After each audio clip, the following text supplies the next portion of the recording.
বাংলাদেশের মাটিতে, ভারতের মাটিতে কিছু বক্তা আছে দাড়িওয়ালা টুপিওয়ালা, ওর দলের নাম কেউ রেখেছে আহলে হাদিস, কেউ দলের নাম রেখেছে ওয়াহাবি, কেউ দলের নাম রেখেছে দেওবন্দি, কেউ দলের নাম রেখেছে তবলিগি জামাত। এইগুলো দল আছে না নাই? এদের মৌলবীর আমার মোবাইলে 3টা ভিডিও আছে। একজন বলছে আল্লাহর নবী মানব ছিলেন, উনি মানুষ হিসাবে শরীয়তের ক্ষেত্রেও ভুল করেছে। আরেকটা ওয়াহাবি মৌলবী বলছে বাংলাদেশে আল্লাহর নবী 7 জায়গাতে ভুল করেছেন। তাহলে ওয়াসিম রেজভির মধ্যে আর ওয়াহাবি মৌলবীর মধ্যে কোনো তফাৎ আছে?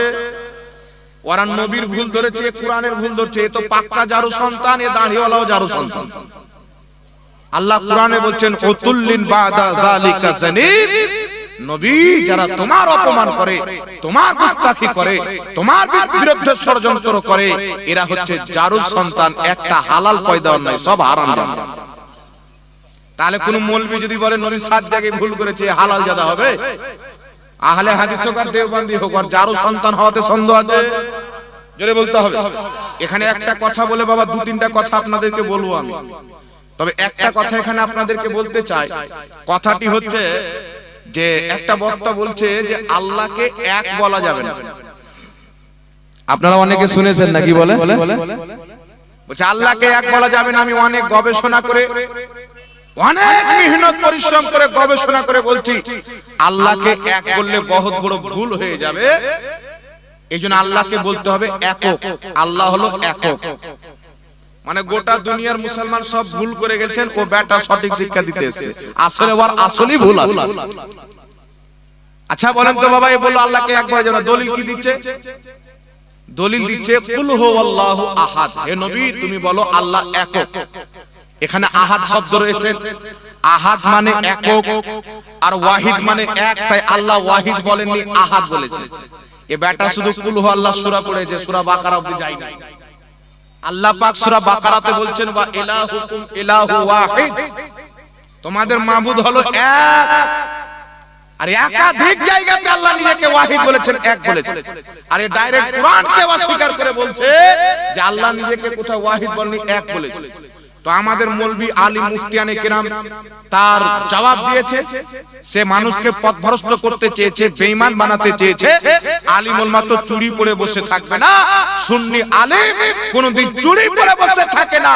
আপনারা দেখেছেন নারসিমবাড়াও সারাসপতি যখন আমার নবীর ইজ্জতে হামলা তুলেছিল, কুরআন পাকের আয়াতকে ভুল বলেছিল, মুফতি সালমান আজহারি তাকে চ্যালেঞ্জ দিয়ে বলেছিল যে তুমি যদি সত্য থাকো দিল্লির ময়দান চলে এসো, আগুন জ্বালানো হবে, আমি কুরআন সিনাতে নিয়ে আগুনে ঝাঁপি মারবো, তুমি তোমার ধর্মের কিতাব দিয়ে নামো।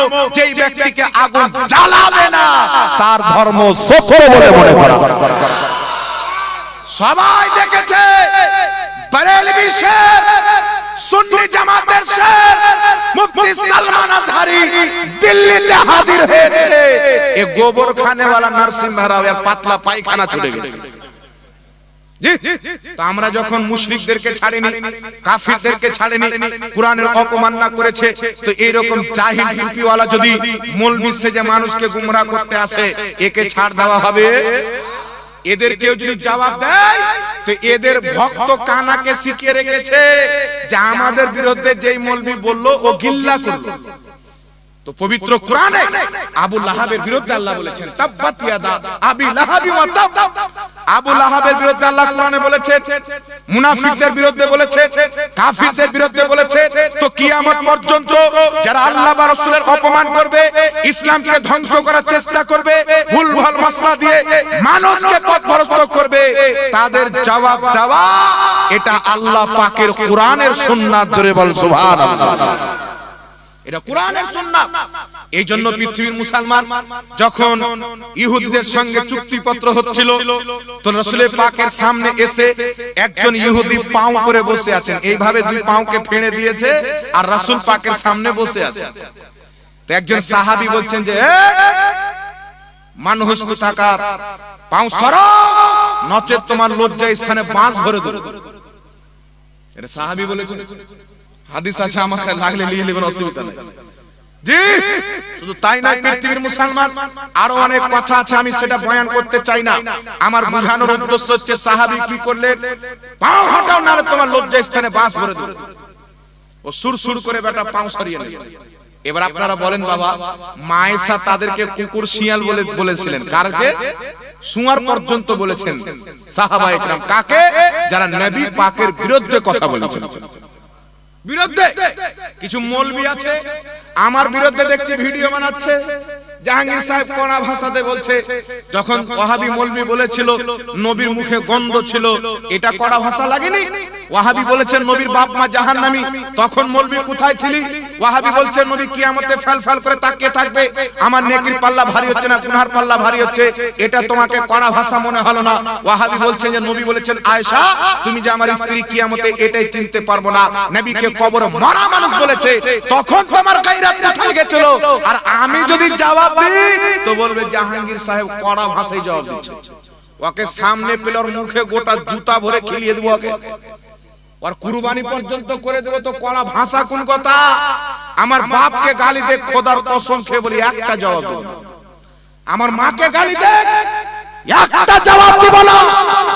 মুস্তাফার চুল পরিমাণে যদি বেয়াদবি করে, আহলে হাদিস না দেওবন্দি না কোথাকার নেতা, ওর চামড়া টেনে জড়ো করে দেওয়া হবে। মুস্তাফার বেয়াদবি মুসলমান সহ্য করতে পারা যাবে না। এটা আমার আকীদা। আমি ভাদর মাসের কুকুর বলেছি, নবীর গুস্তাখকে বলেছি। কোন মৌলবি মায়ের দুধ পান করে থাকলে ভুল প্রমাণ করো। হারামখোর বলেছি, নবীর গুস্তাখকে বলেছি। কোন মাইলাল প্রমাণ করুক যে জাহাঙ্গীর ভুল বলেছে। আমি শরীয়তের দায়রাতে থেকে কথা বলি। আমি তো কুকুর বলেছি বড় কথা। নবী পাক তো ওই ধরনের খারজিকে ইবনে মাজার হাদিসে বলেছেন জাহান্নামের কুকুর। নামাজ খুব পড়বে, রোজা খুব রাখবে, হজ খুব করবে, কুরআন খুব তেলাওয়াত করবে, রাসূল পাক বলেন আসলে তারা জাহান্নামের কুকুর থাকবে, ইসলামের সাথে তাদের সম্পর্ক থাকবে না। আর দুর্ভাগ্যের বিষয় হচ্ছে হযরত एक नाम का सुन्नी मौलवी मेरे खिलाफ वीडियो बनाता है। इस तरह दावत नहीं देना चाहिए। এইভাবে দাওয়াত দিতে হয় না। কিভাবে? মিষ্টি ভাষাতে বুঝাও। মিষ্টি ভাষাতে কাকে বুঝাবে? যে ব্যক্তি মিষ্টি ভাষা বুঝবে না। কি বলেন? আমার নবী মিষ্টি ভাষায় দাওয়াত দিয়েছেন সর্বপ্রথম কাফিরদেরকে। যখন এরা মিষ্টিতে বুঝেনি তখন যুদ্ধের ময়দান সংগঠিত হয়েছে। জঙ্গে বাদার কেন হয়েছে? জঙ্গে খান্দাক কেন হয়েছে? এটা মিষ্টি ভাষা ছিল। উমর ফারুক রাদিয়াল্লাহু তাআলা আনহুর নিকটে দুইজন ব্যক্তি গেল। ইমাম জালালউদ্দিন সিউতি তাফসিরে দুররে মানসুরে লিখছেন, যাওয়ার পরে বলছেন উমর আপনার কাছে একটা ফয়সালা নিয়ে এসেছি, তবে আপনার কাছে আসার পূর্বে নবী পাকের কাছে গিয়েছিলাম। আল্লাহর নবী ফয়সালা করেছেন একজনের পক্ষে একজনের বিপক্ষে। যার বিপক্ষে গিয়েছে ফিরার পথে বলছেন একবার উমরের কাছে চলো। হযরত উমর লোকটিকে জিজ্ঞাসা করছেন নবী পাকের ফয়সালা করে দেওয়ার পর তুমি আমার কাছে আসতে বলেছো, এটা কি তুমি বলেছো? বলছে হ্যাঁ আমি বলেছি। হযরত উমর ফারুক ঘরের ভিতর গিয়ে তলোয়ার নিয়ে এসে তার গর্দানকে মেরে দিলেন। চতুর্দিকে হাঙ্গামা হয়ে গেল। আর বাপ মা আত্মীয় স্বজন এসে বলছেন উমর আমার বেটাকে হত্যা করেছে। আমার বেটা মুসলমান ছিল, নামাজি ছিল, নবীর মজলিসে বসতো, দাঁড়ি ছিল, টুপি ছিল, সব ছিল। আর মা বাবা বলছেন হুজুর উমর মুসলমানকে হত্যা করেছে, আমার বেটা মুসলমান ছিল, উমরকে কতল করা হোক। কোরআনে কিসাসের কথা বলা হয়েছে। কেউ যদি কাউকে কতল করে তার আত্মীয় স্বজন তাকে কতল করবে, এটা হক আছে। জি আমার নবীর দরবারে পেশ করেছেন।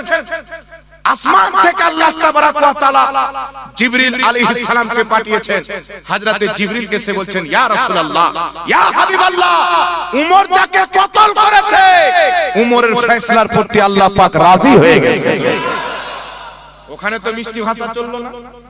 কেন মিষ্টি ভাষা চললো না? জাহিল মৌলবীকে কে বুঝাবে? নাম সুন্নি রাখলে সুন্নি হবে না, মূর্খকে বলবো একটু পড়াশোনা করো।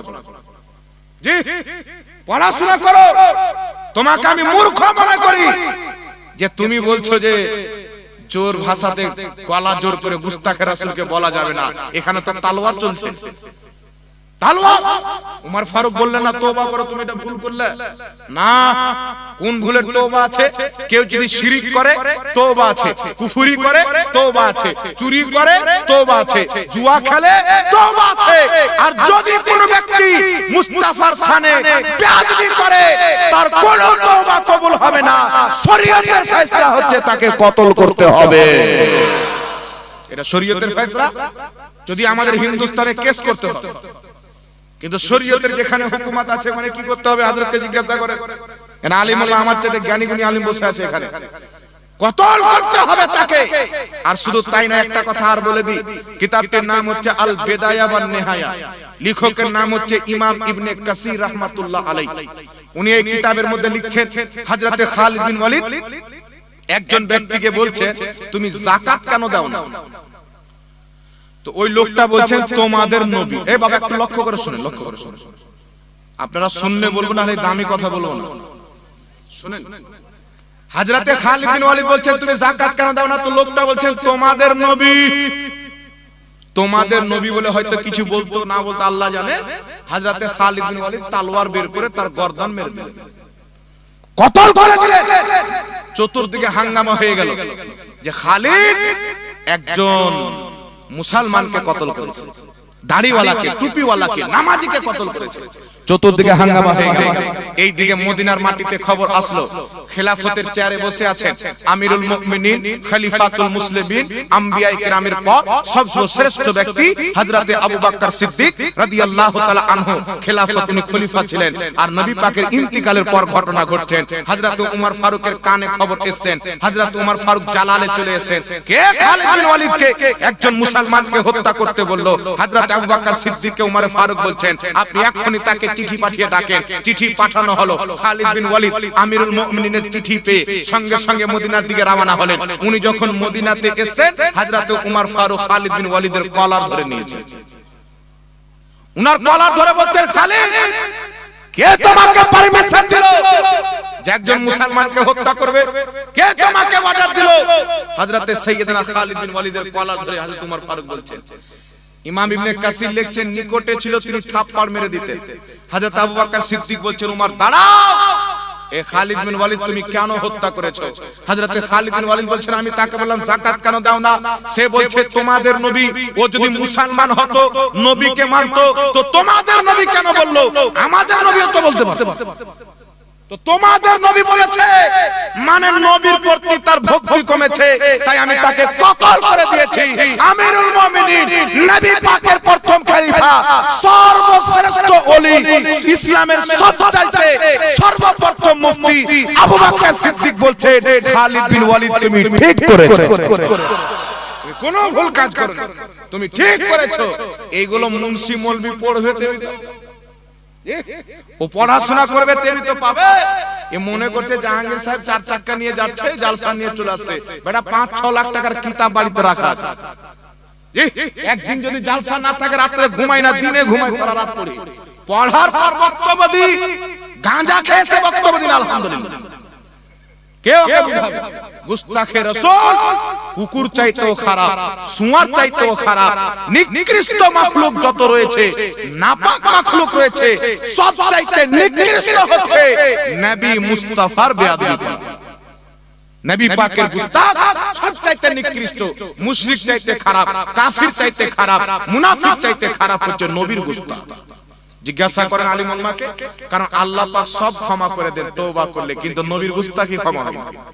এখন প্রশ্ন হচ্ছে হুজুর, যদি কোনো ব্যক্তি নবীর বেয়াদবি করে, গুস্তাখি করলো, ওকে যখন লোক ধরলো ইসলামে তোকে কতল করে দিতে হবে। আমাদের ভারতবর্ষে কেউ যদি নবীর বেয়াদবি করে তাহলে আইনি ব্যবস্থা নিতে হবে। এটা ইসলামিক কথা আপনাকে বলতেছি। কি করতে হবে? কতল করতে হবে। গুস্তাখি করার পর বলছে আমি ভুল করেছি, আমাকে মাফ করে দেন, আমি তওবা করছি। তো ইসলাম বলছে যে তার তওবা শোনা হবে না, তাকে কতল করতে হবে। তার তওবা আল্লাহ দেখে নেবে, তওবা কবুল করবে কি করবে না। ওর শাস্তি হচ্ছে নবীর গুস্তাখি করার পর যদি কোটি কোটি বার তওবা করে তবুও তার শাস্তি ইসলামে কতল। ওর তওবা গ্রহণ করা যাবে না। আর কিছু গাঁজাখোর বলছে যে ভদ্রভাবে বোঝাতে হবে। আরে ভদ্রভাবে কুকুরের লেজ আর ভদ্রভাবে সোজা হবে? এইজন্য আপনাকে বলতে চাই বাবা, নবী পাকের ইশক নিয়ে বাঁচেন। খোদার কসম খেয়ে বলি, আজ দুনিয়াতে এই যে অসীম সরকার কুরআন পাককে ভুল বলছে, আর ওয়াহাবি নবী পাককে ভুল বলছে, যে নবী পাক ভুল করেছেন এই কথা বলেছেন। তাহলে আপনারা বলেন, এই বিজেপির অসীম সরকারের মধ্যে আর এই ওয়াহাবির মধ্যে কোনো তফাৎ থাকলো? জি, কুরআনকে ভুল বললে তো একটা খোদার কালামকে ভুল বললো, নবীকে ভুল বলা মানে কুরআনকেও ভুল বলা, খোদাকেও ভুল বলা। কারণ সারা পৃথিবীতে খোদা বলে একজন স্রষ্টা আছে, সারা পৃথিবীর লোক মানে কোথায় শুনে? নবী মুস্তাফার জবানে শুনে। আমরা আল্লাহকে মানি কোথায় থেকে? নবীর কাছ থেকে। আর নবী পাক সাল্লাল্লাহু আলাইহি ওয়াসাল্লাম একজন ইহুদির কাছ থেকে একটা উট কিনলেন। কি কিনলেন? তো আল্লাহর নবী সাল্লাল্লাহু আলাইহি ওয়াসাল্লাম উটটাকে আনতে গিয়েছেন, টাকা দিয়ে দিয়েছেন যে পরে গিয়ে নিয়ে আসবো। আনতে গেছেন তো ইহুদি বলছে, আপনি যে উট কিনেছেন আপনার সাক্ষী কে আছে? তো সেখান থেকে একজন সাহাবী যাচ্ছে, সে সাহাবী বলছেন যে আমি সাক্ষী আছি, নবী পাক তোমাকে উটের দাম দিয়েছে, আমি সাক্ষী আছি। তখন এলাকার লোক টোক ছিল যে সাক্ষী তো আছে, তাহলে তুমি মিথ্যা কথা বলছো, চুপচাপ উট দিয়ে চলে গেল ইহুদি। তো রাসূল পাক বলছেন, সাহাবী তুমি তো আমাকে টাকা দিতে দেখোনি, তো সাক্ষী কি করে দিলে? তো সাহাবী বলছেন, আল্লাহ ইয়া রাসূলুল্লাহ, আমি তো আল্লাহকেও দেখিনি, আপনি বলেছেন আল্লাহকে মেনেছি। জান্নাত দেখিনি, আপনি বলেছেন ঈমান এনেছি। জাহান্নাম দেখিনি, আপনি বলেছেন ঈমান এনেছি। ফেরেশতা দেখিনি, আপনি বলেছেন ঈমান এনেছি। কিয়ামত দেখিনি, আপনি বলেছেন ঈমান এনেছি। সব যখন আপনার বলাতে মেনেছি, তো আপনি যখন বলছেন যে আমি টাকা দিয়ে কিনেছি, তো এটা আমার ইয়াকিন আছে, যেমন খোদা আছে বলেছেন এটা সত্য, আপনি টাকা দিয়ে কিনেছেন এটাও সত্য।